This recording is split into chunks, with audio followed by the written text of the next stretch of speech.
For over 200 years, trains have changed our lives. They reshaped our towns and cities with literally groundbreaking engineering. The idea of the underground, this was a completely revolutionary, visionary idea. Inventions like the rocket powered Britain's industrial revolution and helped build an empire. They ushered in an age of leisure tourism and luxury travel that we still enjoy today. The train allowed people to escape their everyday life. And speed masters like the legendary Flying Scotsman even changed our diets. Fish can be caught off the Cornwall coast and brought into London within a day. This time, how trains moved into cities, transforming how people work. This was the first urban electric railway anywhere in the world. Transporting millions of people every day. One of the terms that is used to describe rush hour is super dense crush load. Inspiring classic creations of design. The stations on the Moscow Metro are like nothing else in the world. And now building a new multi-billion-pound network. These are the trains that built Britain.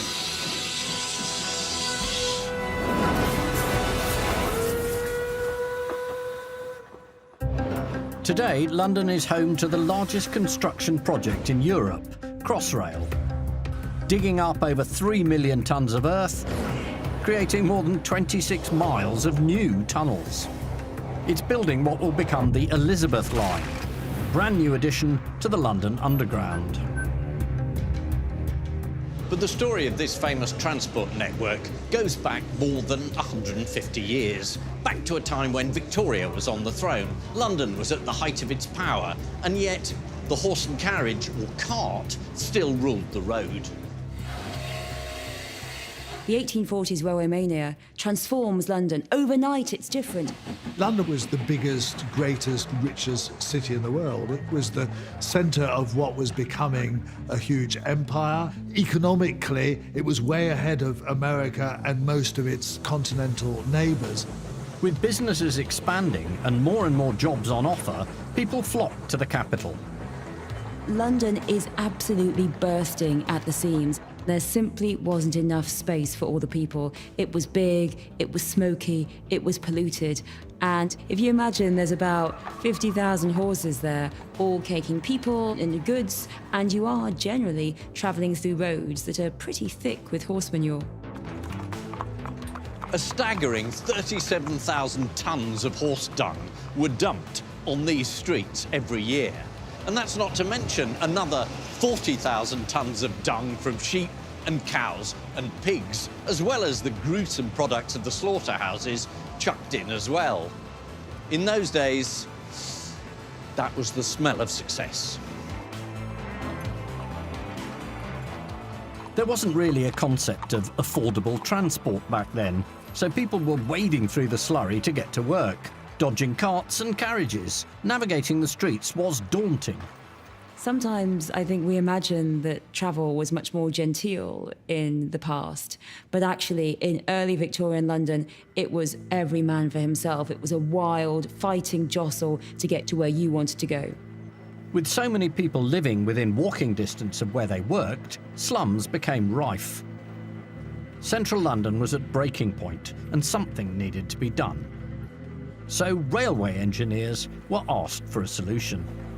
All sorts of inventive ideas were put forward, from new walkways to hydraulic train systems. But only one plan was ingenious enough to gain traction.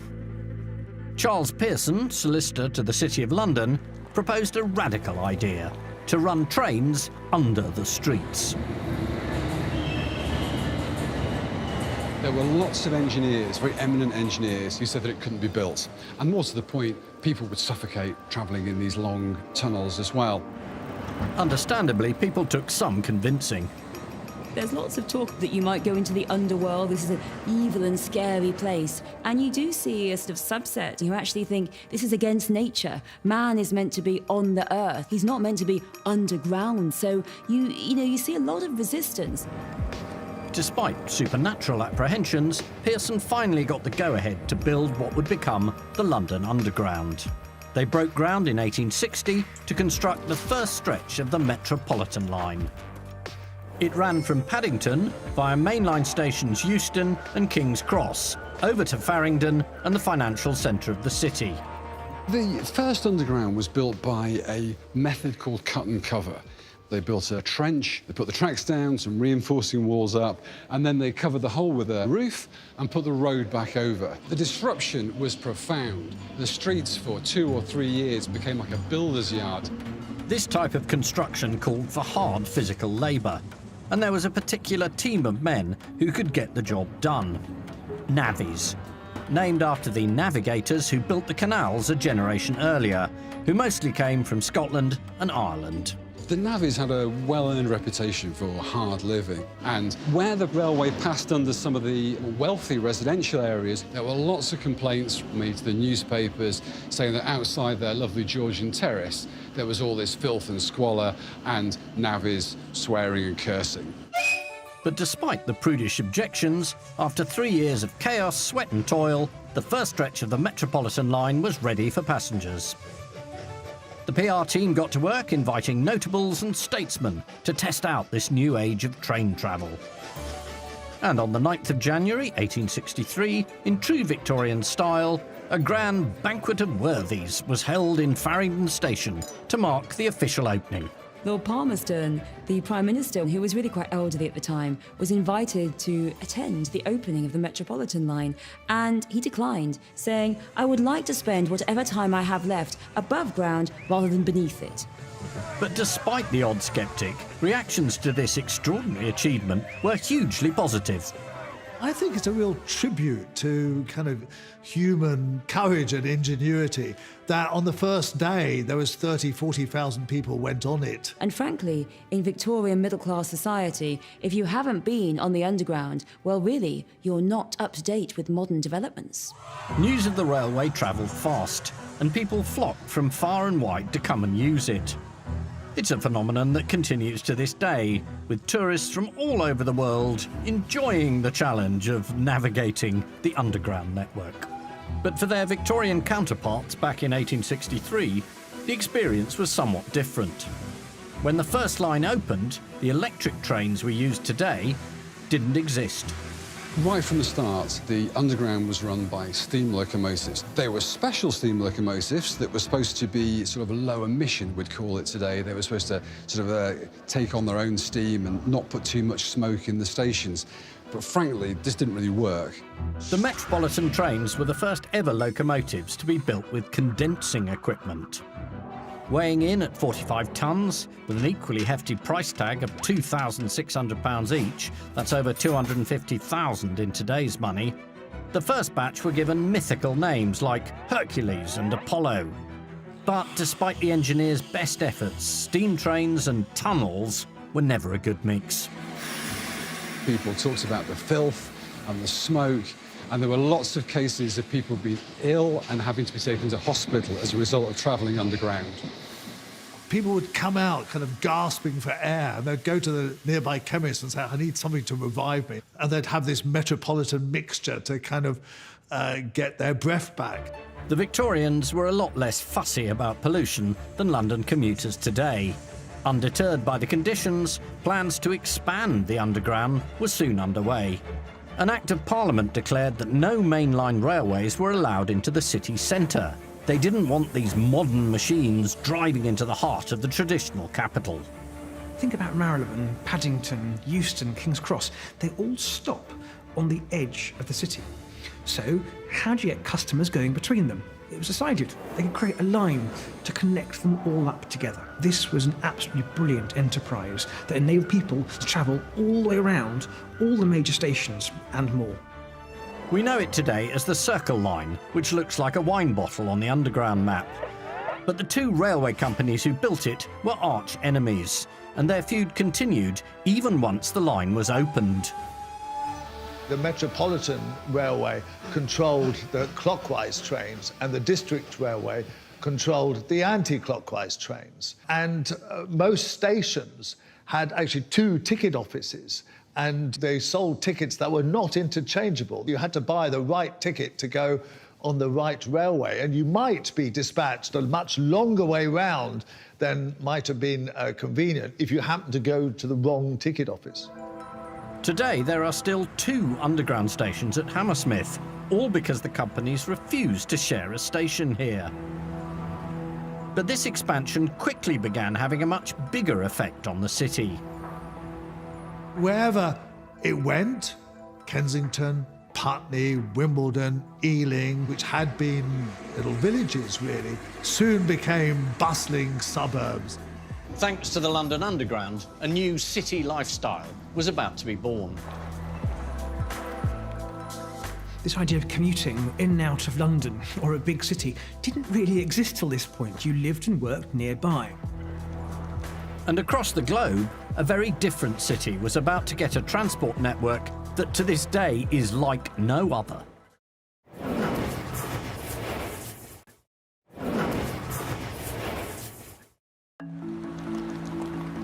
London was the first city ever to run a railway under its streets. From the outset, the expanding network began shaping how people moved around the capital. What it really gave people was the option to travel very quickly within the working day, and it spreads to other cities and becomes very popular. Keen entrepreneurs spotted an opportunity. The middle class are burgeoning, expanding, they're soaring. And a lot of these people, they have spare money, and they think the best thing to do with their money is not to put it in property, but to put it in the railways. As more underground lines were built, they began competing for passengers. The Metropolitan line had an ingenious plan to make its railway a much more lucrative enterprise. The line breaks free and pushes on north into those open fields where no houses existed before, just northwest of London. The railway company bought up land outside London in order to extend the Metropolitan line. And once the railway was built, any remaining land was then used to build whole new housing estates. Now, this is brilliant because this means they can quite simply build houses around new stations and create traffic for the railway they're actually building.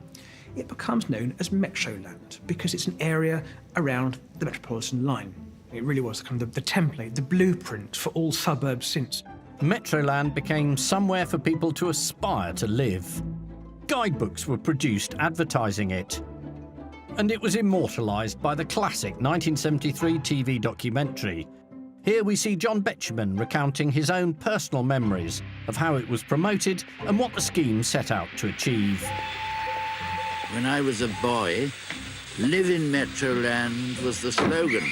It meant getting into the country, for the line had ambitions of linking Manchester to Paris and dropping in at London on the way. These plans seem ambitious even for today, and although the railway never got quite that far, it did succeed in creating a whole new countryside community. Compared to today, travel on this line was luxurious. For a while, Metroland was passed through by 2 wonderful restaurant carriages which serve breakfast on the way into town in the morning for those people working in the banks, and every evening would serve you dinner on the way out. This idea of the suburban life was suddenly within reach for the average working man and his family. You have this marvellous visionary dream. You can work in London, but you can commute in by train every day, and your family can have this wonderful country life. The Underground was responsible for a brand new mode of living, introducing the daily commute to and from work. It was a great advance, though as a long-term commuter, I can't say it's always felt that way. Still, it gave British people something new to talk about. Trains running on time? Was it crowded? Good journey? You must remember that this idea of commuting in and out of London or a big city didn't really exist till this point. You lived and worked nearby. The idea that we have now that a lot of us want to live in a house near a railway station, that starts then. This commuter lifestyle, which began in London, has now become the norm for many people all over the world today. And nowhere in the world has been transformed because of it quite so much as Mumbai. The Mumbai Suburban Railway is one of the busiest commuter train systems in the world, currently transporting more than 7.5 million people a day. They've developed the most fantastic network of suburban railway lines, which carries literally millions of people into the city centre every day. For somebody from Britain who may think they've travelled in extreme conditions on the London Underground today, really, there's no comparison. The trains have open doorways, and that's one of those signature images that you always see on TV of people hanging from the doorways, clutching at windows, flip-flops falling off outside the doors. It's just a world of its own, and in fact, I was warned by people not to board the railways. Me too. But if you are brave enough to squeeze onto one of these trains, you get the chance to see a whole different side to the city. They crawl through the backs of people's houses. You can see what people are having for breakfast. You can smell what they're cooking for dinner. You can see what they're reading in their newspapers. And it's just the most fantastic way to travel through a city. But way back before the railway was built, Mumbai, or Bombay as it was back in the 1850s, was impossible to navigate. Before the arrival of the railways, transport was appalling, even worse than in Europe. The main way of getting round was the bullock cart, which averaged all of 2 miles per hour. India was then incorporated into the British Empire. In order to access more goods and keep control over the country, Britain decided to build a railway. Running from north to south Bombay, it was the first railway, not just in India, but in the whole of Asia. Around 10,000 people were employed to build the first stretch, which opened the same year as the Metropolitan Railway in London. That first historic line grew into what is today the Mumbai Suburban Railway. It was an extraordinary thing to have built because it emerged bit by bit in little pieces adding together. Local residents were in awe of the first railway. It was reported that they bowed to the omnipotence of the steam engine as it passed. Some saw it as a god, placing food on the footplate and flowers on the tracks. India has a very close relationship with its railways because the roads remain very bad even today. The trains are lovingly known as the locals by residents in Mumbai, largely because they are such a significant part of the city and it's the only way they can get round. The railway is vital to so many that as a result, it has the most severe overcrowding of any rail system in the world. One of the terms that is used to describe rush hour on the Mumbai locals is super dense crush load, which is a period of the evening when more than 6,000 people can get onto a train that has a capacity for 2,000. Just this huge sort of cattle pen crowd of humans that just push and shove to get on the trains, and there's people on the roof. So it's quite alarming. Do they fall off? Tragically, yes, they do, and that number of deaths is really high every year. So it's a kind of remarkable system, but as an individual human, it's terrifying. The Mumbai Railway is one of the most dangerous in the world, with almost 3,000 fatalities each year. But with so many people dependent on it, the railway continues to be in huge demand. Despite appearances, the railway itself is a miracle of efficiency. Even during the monsoon season, 97% of its services are on time. It's difficult to imagine, isn't it? The suburban railway has utterly transformed Mumbai. It's the lifeblood of the city. It's incredibly important in terms of the way that Mumbai developed into one of the biggest cities of the world. If you went to Mumbai not so many years ago, it was quite a low-lying city, very dense. Today, it seems like a matter of seconds, but really in a quarter of a century, the city's centre shot up. Skyscrapers everywhere. Mumbai without its railways wouldn't be Mumbai. It simply wouldn't. Mumbai would grind to a halt without its underground, as would London without the tube.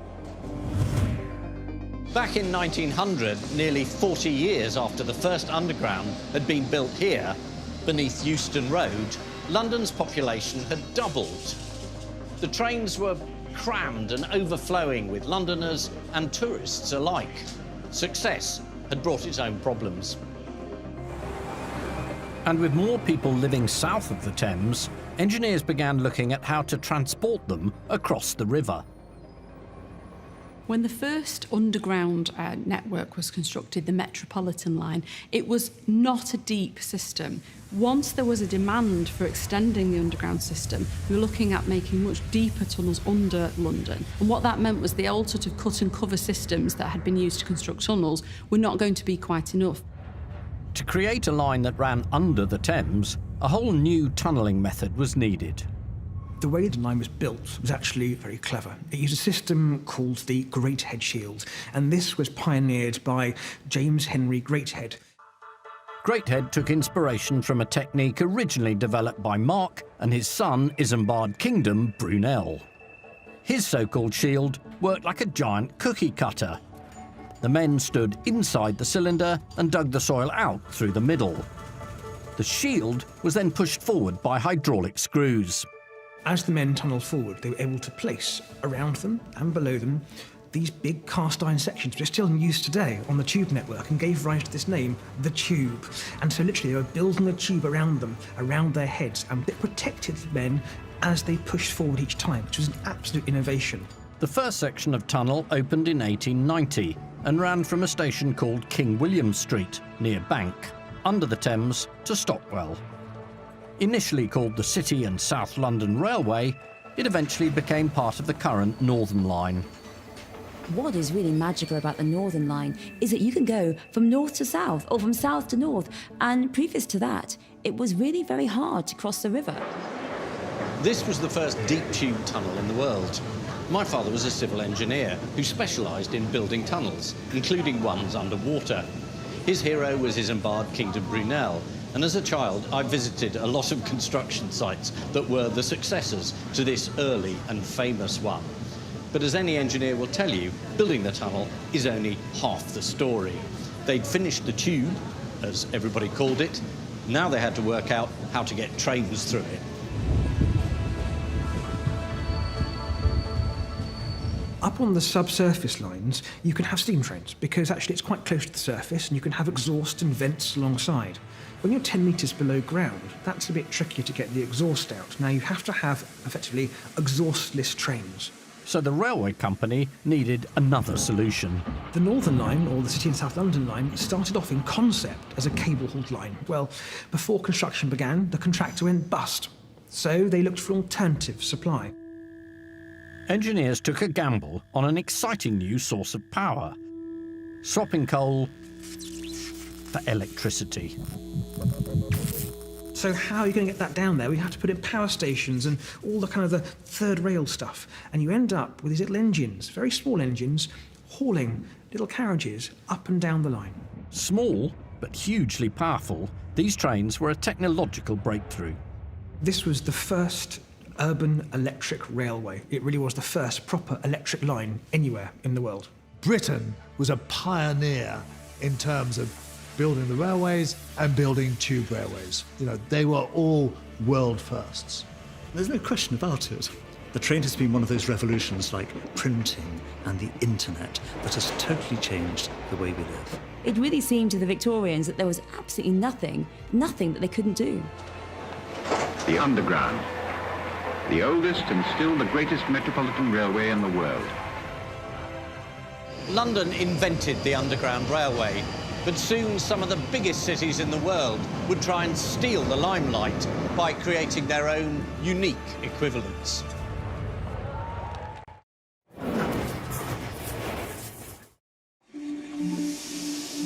By 1900, the London Underground had already been running for 4 decades. Its success had been trumpeted on a global scale. Since construction had begun in 1860, cities around the world had followed suit. Boston in 1897, Paris in 1900, and Berlin in 1902. And finally, one of the most famous in the world to this day, the New York subway.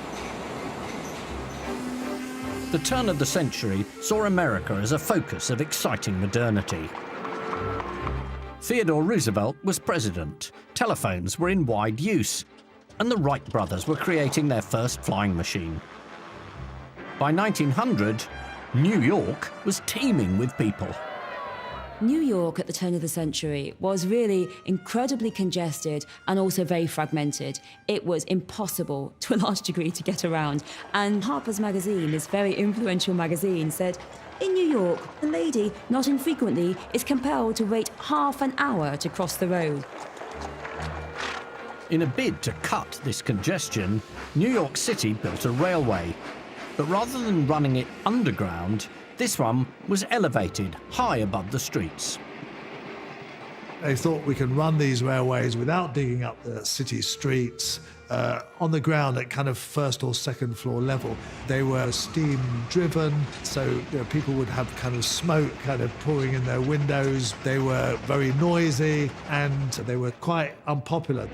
Tiny steam engines hauled the cars, showering red-hot coals on the pedestrians, belching smoke on the housewives' wash. The route was past miles of tenements, giving the passengers a glimpse into every window. All the tenement dwellers got in return was a feeling of being close to the passing parade. The elevated railway, or L as it was known, couldn't meet the demands of the growing city. And after the Great Blizzard of 1888, which crippled the entire city, it was decided a more practical transport system was needed. Locals, the likes of William Steinway, he of Steinway Pianos, had been campaigning for an underground railway. But building it was not going to be easy.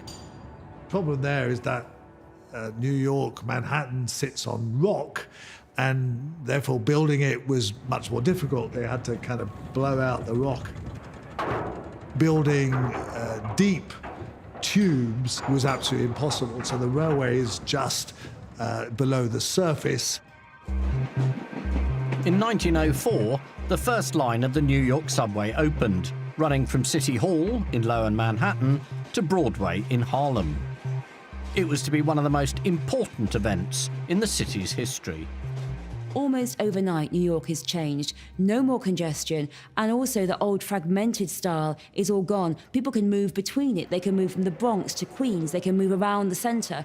And suddenly New York as a city becomes unified. It becomes a real, true place with an identity.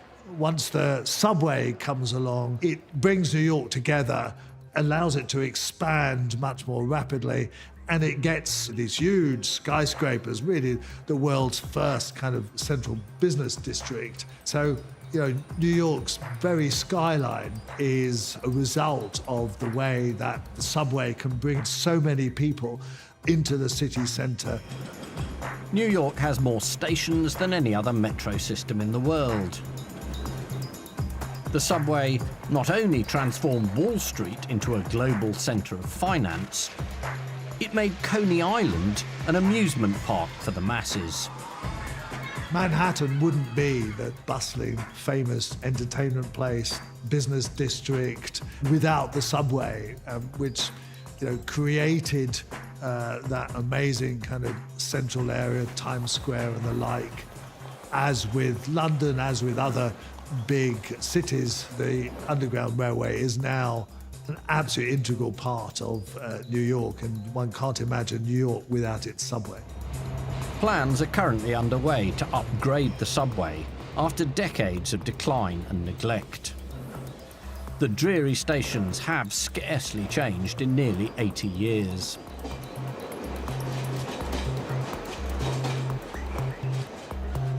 They're a world away from a network across the globe that set out to rival all that had gone before.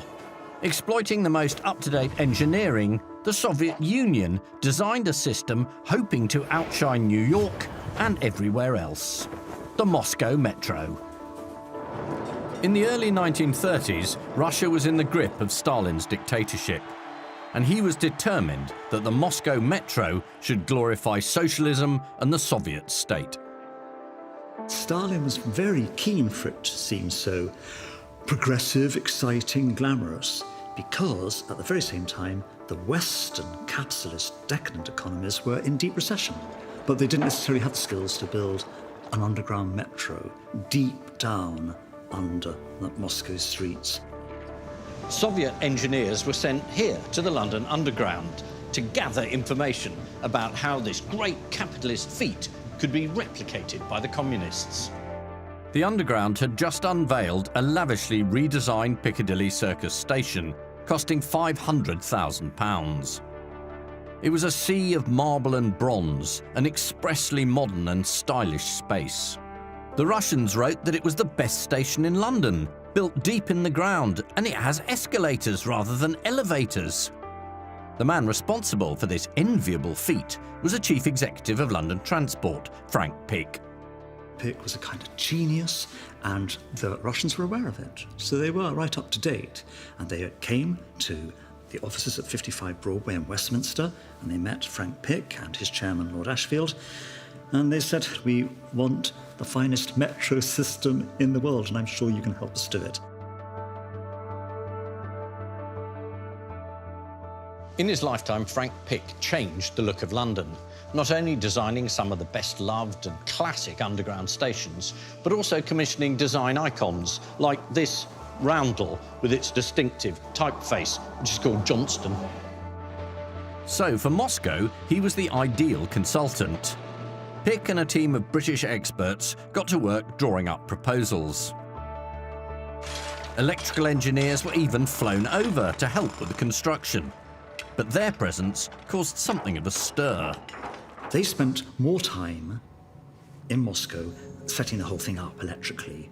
And because it meant they travelled all the way around underground in Moscow, they were watched the whole time, and it was thought they knew too much and that they were spies. And actually, pretty scary. They were put on a show trial, and I don't think they'd have sentenced them to death, but it was close. So it was a pretty frightening place to work. Fortunately, they were cleared of spying, and everyone returned home. The suspicious Russians did eventually recognise the British contribution, especially that of Frank Pick, who was awarded an honorary badge of merit. The only award he took in his life. I think it meant a lot to him. The result of this Anglo-Soviet effort was striking. Moscow has now emulated New York, Paris, London, and has constructed its first tube, largely with the aid of British engineers. Here's one of the first trains to run. There doesn't seem to be much excitement, and the passengers take their seats as if they've been used to travelling this way all their lives. The stations on the Moscow Metro, especially the early ones, are like nothing else in the world. If you compare it with something like the London Underground or the New York subway, where you just go from A to B in quite grimy sort of enclosure, when you get on a metro in Moscow, you're surrounded by beautiful statues. These stations have amazing names, and they've got lovely music playing through all the speakers.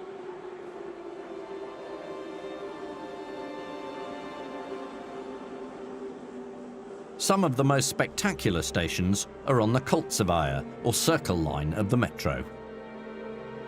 I have a favourite station. In fact, it's quite a few people's favourite. It's called Mayakovskaya. You enter this beautiful triple-vaulted avenue of columns, and as you look down the platforms, above you are these gentle saucer domes, each lit up by numerous clever little lights that point up into mosaics which are all about aircraft and flight. And isn't it lovely? You're looking up at flight whilst you're deep down underground.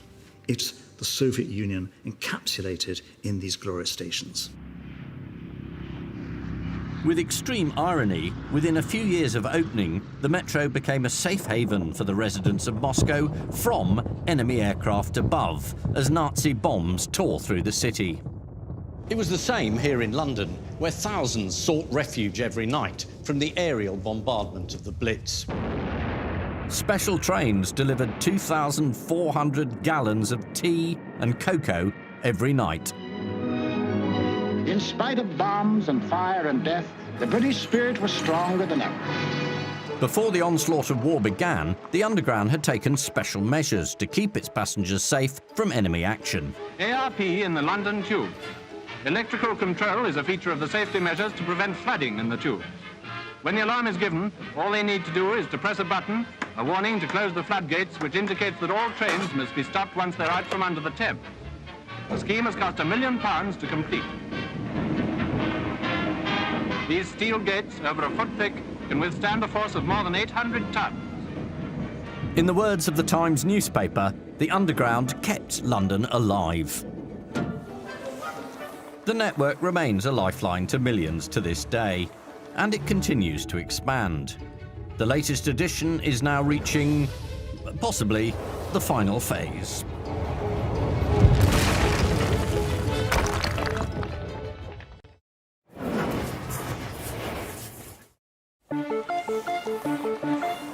Since the first ever underground railway opened in London, trains have transformed cities worldwide, and millions of passengers depend on them.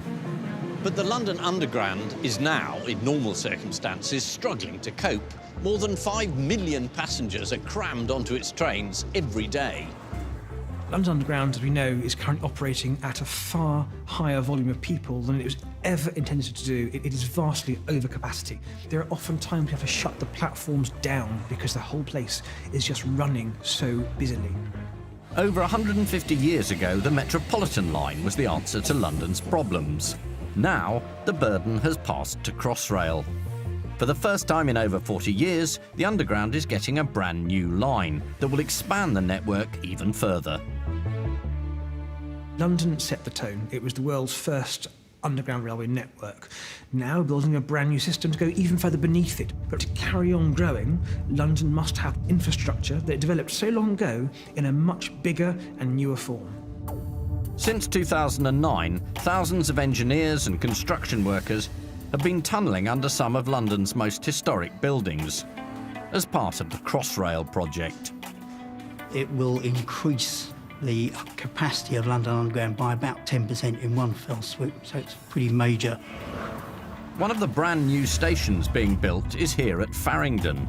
It's just a stone's throw away from the original Farringdon terminus of the Metropolitan line of 1863.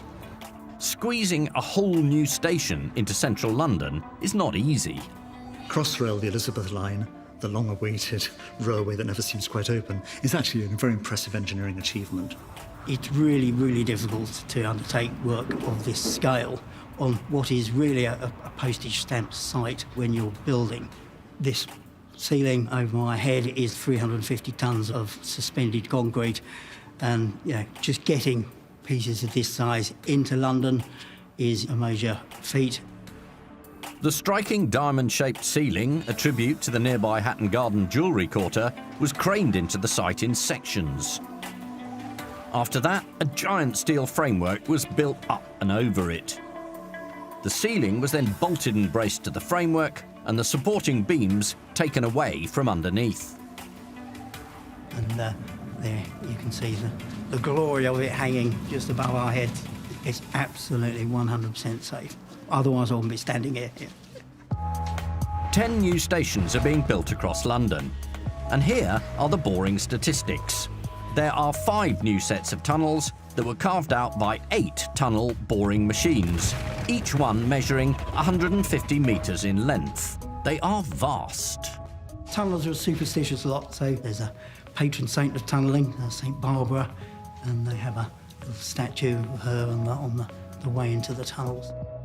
The tunnelling machines are all named after pioneering women, including Phyllis Pearsall, who created the London A to Z, and Ada Lovelace, the world's first computer programmer. These 2 machines finished their journey here at Farringdon. Rather than recover them, it was much easier to steer them off into the ground. So round about the end of the platform, just off to the right, is Phyllis and Ada just sitting there for the rest of their lives. It's a fitting end. I think they deserve to have their pride of place on the Underground. These sophisticated creations with their vast rotating teeth are essentially just modern versions of the early digging devices. In principle, where they're tunnelling now is pretty much the same as the Victorians did it, in those early tube lines. They used, great head shields and men with pickaxes before. Now we've got tunnel boring machines, but essentially it's the same thing. But sometimes those early achievements made by the pioneering Victorians can also be a headache for the engineers following in their footsteps today. Tottenham Court Road, for instance, had to actually slot the Crossrail tunnel in between the Northern Line and the Central Line. It was something like 100 or 200 millimetres between the Crossrail line and one of the operating lines, which still had trains running through at that time. When it came to tunnelling under buildings like the Barbican, where music concerts take place, engineers installed a special floating train track. Basically, it's just some massive, great big concrete slabs which are then jacked up onto very big springs. These springs are about sort of that big. So let's say it's 8 o'clock at night and you're halfway through your Brahms concert. You can't hear the trains going underneath, so any vibration gets absorbed by the springs, doesn't get transmitted into the ground and up to the console. Preparations are currently underway for whenever the new line opens. One of our Class 345 trains has just pulled into Farringdon Station as part of its dynamic testing, checking the speeds and the line, and all the signalling systems are working. It is always an excitement to see a train coming into Farringdon. It doesn't happen very often, so it's always a little thrill of excitement runs through my body. The platform at Farringdon is 250 metres long, 50 metres longer than the actual trains.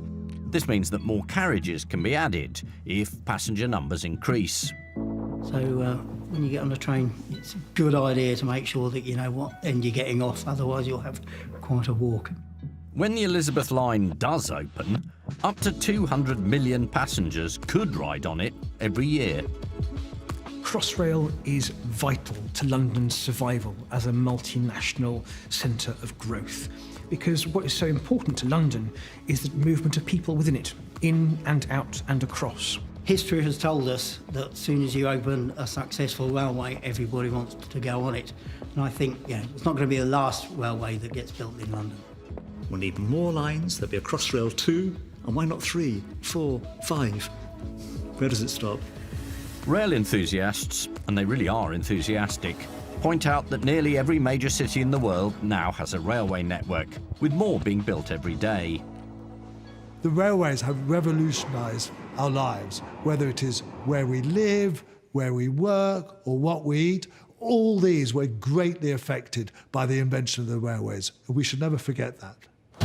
The functional train has also captured people's imaginations. Locals, tourists, artists, dictators.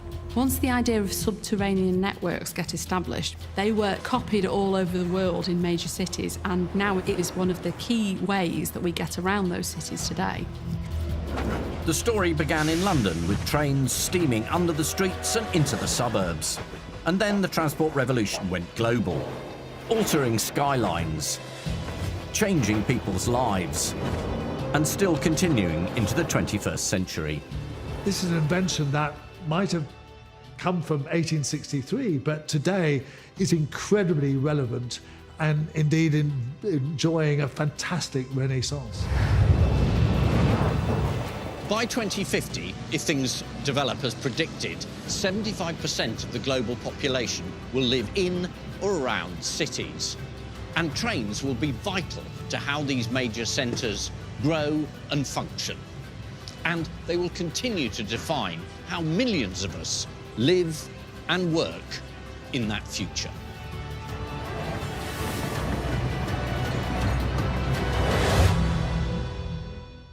And Ian's back with more Trains That Change the World next Friday at 9. And for more revelations about railway revolutions, check out Around the World by Train with Tony Robinson, streaming free on My5. Brand new tomorrow at 9:30, discover the real story behind the stars of Britain's favourite wartime comedy in Dad's Army, Secret Lives and Scandal. Next, we party like it's 1999 with its 30 greatest hits.